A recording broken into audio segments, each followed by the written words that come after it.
Bismillahirrahmanirrahim. Assalamualaikum warahmatullahi wabarakatuh. Alhamdulillahirabbil alamin. Marilah kita panjatkan puja dan puji syukur kehadirat Allah Subhanahu wa taala. Pada hari ini kita sekalian dapat bertemu kembali walaupun melalui daring ya, pada pembelajaran mata pelajaran fikih kelas 7, dan kita masih membahas bab yang pertama, yaitu bab thaharah. Pada hari ini anak-anak sekalian akan mempelajari mengenal najis dan tata cara mensucikannya. Sebelum dimulai, marilah kita membaca doa bersama-sama dengan melafalkan basmalah. Bismillahirrahmanirrahim. Pada pembelajaran hari ini, tujuan dari pertemuan kita adalah yang pertama, kalian atau peserta didik dapat mengetahui pengertian najis. Kemudian, peserta didik dapat mengetahui macam-macam najis. Yang selanjutnya, peserta didik dapat mengkategorikan macam-macam najis. Dan yang terakhir yaitu peserta didik dapat mempraktikkan cara bersuci dari najis. Oke. Selanjutnya, pasti kalian bertanya-tanya, apa sih itu najis? Kalian mungkin sudah hafal dan familiar dengan kata-kata ini ya. Kata-kata najis bahkan dijadikan sebagai lelucon lah, bahkan bulian kepada teman-teman ya. Ini yang sepatutnya tidak perlu kita lakukan. Oke, kita di sini tidak akan membahas masalah bulian ataupun apa terkait dengan najis. Kita hanya akan bahas najis yang perlu diketahui oleh kalian semua. Ya, kalau ada pertanyaan apa itu najis, jawabannya adalah najis adalah kotoran yang melekat pada badan, pakaian, dan benda atau tempat dan wajib disucikan. Karena apa? Karena kita sekalian sudah diwajibkan, dibebani oleh Allah untuk beribadah kepada Allah secara apa? Secara suci. Ya, suci baik itu badan kita, pakaian kita atau tempat yang akan kita lakukan untuk beribadah kepada Allah Subhanahu wa taala. Maka tempat, pakaian, dan badan kita harus suci, terutama dari najis untuk menghadap kepada Allah Subhanahu wa taala. Kemudian perlu kalian ketahui bersama, najis dibagi menjadi 3 macam menurut jenisnya. Yang pertama, najis mukhaffafah atau najis ringan. Yang kedua, najis mutawasithah, najis pertengahan. Yang terakhir yaitu najis mughaladah, yaitu najis berat. Bagaimana sih kita paham mengenai 3 jenis najis ini? Ayo kita pelajari di slide berikutnya. Yang pertama, najis mukhaffafah atau najis ringan. Najis mukhaffafah ialah najis yang cara mensucikannya atau cara membersihkannya cukup dengan memercikkan atau mencipratkan air pada tempat yang terkena najis. Contoh dari najis ringan atau najis mukhaffafah yaitu air kencing bayi laki-laki. Ya, usia di bawah 6 bulan, belum makan apapun, belum minum apapun selain ASI atau air susu ibu.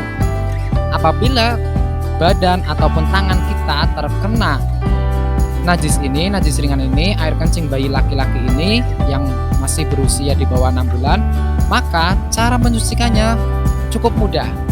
Itu kita ambil air dengan tangan kita, kemudian percikan air itu ya, bukan diguyurkan, bukan, tapi dipercikan ke tempat atau ke badan atau ke tangan kita yang terkena najis sampai air itu mengalir. Ya, kemudian kita lap. Insya Allah sudah bersih dari najis mukhaffafah atau najis ringan ini. Yang selanjutnya yaitu najis mutawasithah atau najis sedang. Nah, ini yang banyak kita jumpai juga ya, bahkan sehari-hari kita jumpai. Ya, najis mutawasithah ialah najis yang cara mensucikannya, cara membersihkannya dengan cara dicuci bersih hingga hilang warna, rasa, dan baunya. Contoh dari najis mutawasitoh ialah kotoran manusia, ya, kotoran kita, kemudian kotoran binatang, darah, bangkai, nanah, dan lain sebagainya. Ya, apabila kita hendak beribadah kepada Allah Subhanahu wa taala, kemudian kita ternyata terkena kotoran, baik kotoran kita maupun kotoran hewan, maka kita cukup membersihkannya dengan dicuci sampai bersih, sampai dia itu najisnya hilang, baunya tidak ada, rasanya juga tidak ada, warnanya pun sudah tidak ada, seperti itu. Kemudian berikutnya, najis mukhaladoh atau najis berat. Dan najis ini hanya ada pada babi dan juga anjing. Yo, yang biasa pegang-pegang anjing harus tahu cara untuk bersuci dari jilatan lidahnya atau air liurnya apabila kita kena. Dimana pengertiannya adalah najis mukhaladoh ialah najis yang cara menghilangkannya, cara bersucinya dengan cara harus dicuci dengan air sebanyak 7 kali. Dan salah satunya dengan debu atau tanah yang suci. Nah, ini lumayan lumayan banyak ya airnya yang digunakan. Karena apa? Karena air liur babi atau anjing itu memiliki bakteri yang sangat berbahaya buat tubuh kita. Ya, makanya Islam luar biasa, Allah menentukan syarat Islam, salah satunya bersuci dari kedua jenis hewan ini dan anak keturunannya dengan cara apa? Dengan cara ini. Dan dibersihkan dengan air disiram 7 kali, salah satunya dengan tanah digosok-gosok ya. Kadang ada pertanyaan, kenapa kok tidak pakai sabun? Padahal sabun itu lebih bersih. Kenapa? Ya ternyata terdapat sebuah penelitian bahwa debu atau tanah yang suci itu memiliki unsur yang bisa menghilangkan bakteri dari jilatan air liur anjing atau babi. Ya, ini pun bukan hanya air liurnya ya, tapi kalau misalkan kalian ternyata ada yang melihara anjing ataupun tetangganya ada anjing, kalian ikut pegang, ataupun ketika kalian ke hutan, kalian melihat babi kemudian kalian tembak babi itu, kemudian kalian pegang, itu kamu harus bersuci, kita harus bersuci ya, karena badan kedua hewan tersebut baik anjing maupun babi itu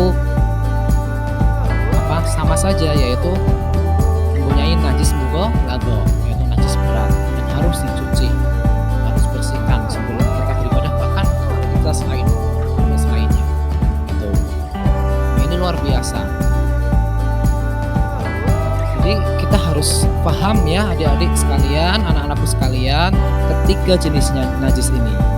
Bahkan sebetulnya ada satu jenis najis lagi, yaitu najis ma'fu, yaitu najis yang dimaafkan. Kenapa kok dimaafkan? Karena najis ini samar-samar. Kita tidak tahu apakah itu najis atau bukan. Contohnya Prio ya. Prio itu lagi pergi ke sebuah kota. Dia tidak pakai kendaraan sendiri, tapi pakai kendaraan umum, pakainya bus misalkan. Dan dia harus naik lewat halte. Duduk di halte, Prio tidak tahu bahwa halte itu ada najisnya. Ya, dia main duduk saja, kemudian bis datang, dia naik ke bisnya. Ya. Padahal hakikatnya di situ ada najisnya yang mungkin sudah kering ataupun tidak tahu. Ya, maka ketika Prio tidak tahu, maka dimaafkan. Tapi kalau sudah tahu harus dibersihkan seperti itu. Ya, ini namanya najis ma'fu. Ya, sekali lagi ya, pembagian najis itu jenis najis ada 3 macam. Yang pertama najis khafafah, najis ringan. Yang kedua najis mutawasito atau najis sedang. Yang ketiga yaitu najis berat atau najis mughalladzah. Dan cara bersucinya tadi sudah guru jelaskan ya. Kalau najis mukhafafah itu dengan dicipratkan ke bagian yang terkena najis. Kemudian kalau misalkan najis mutawasito itu dengan cara dicuci sampai bersih, sampai hilang warna, rasa dan baunya. Kemudian kalau najis mughalladhah itu dicuci 7 kali pakai air, salah satunya dengan menggunakan tanah atau debu yang suci. Oke, perhatikan adik-adik sekalian.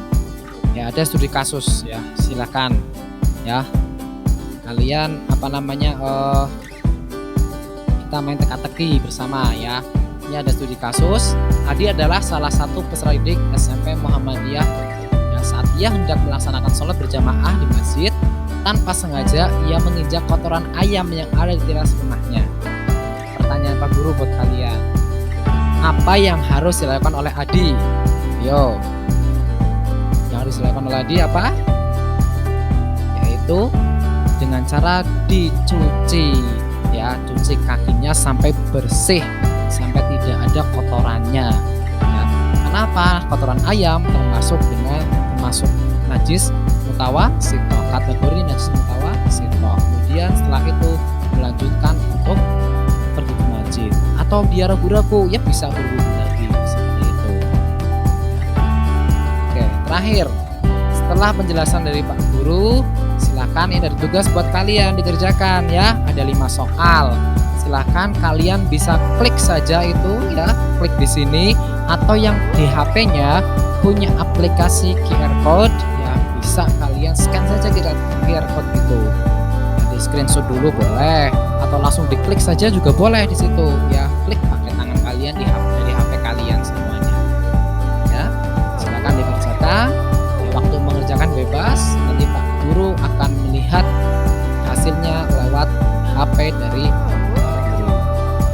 mungkin itu aja pertemuan pada hari ini. Mudah-mudahan yang sedikit ini bermanfaat buat kita semua. Demikian, ilalikom adalah kita tutup dengan baca kafaratul majlis. Subhanakallahumma wa bihamdik, asyhadu an la ilaha illa anta, astaghfiruka wa atubu ilaik. Jangan lupa persiapkan materi berikutnya ya. Dalam materi berikutnya kita akan bahas mengenai hadas. Kalau hari najis, besok hadas. Insyaallah. Terima kasih. Assalamualaikum warahmatullahi wabarakatuh.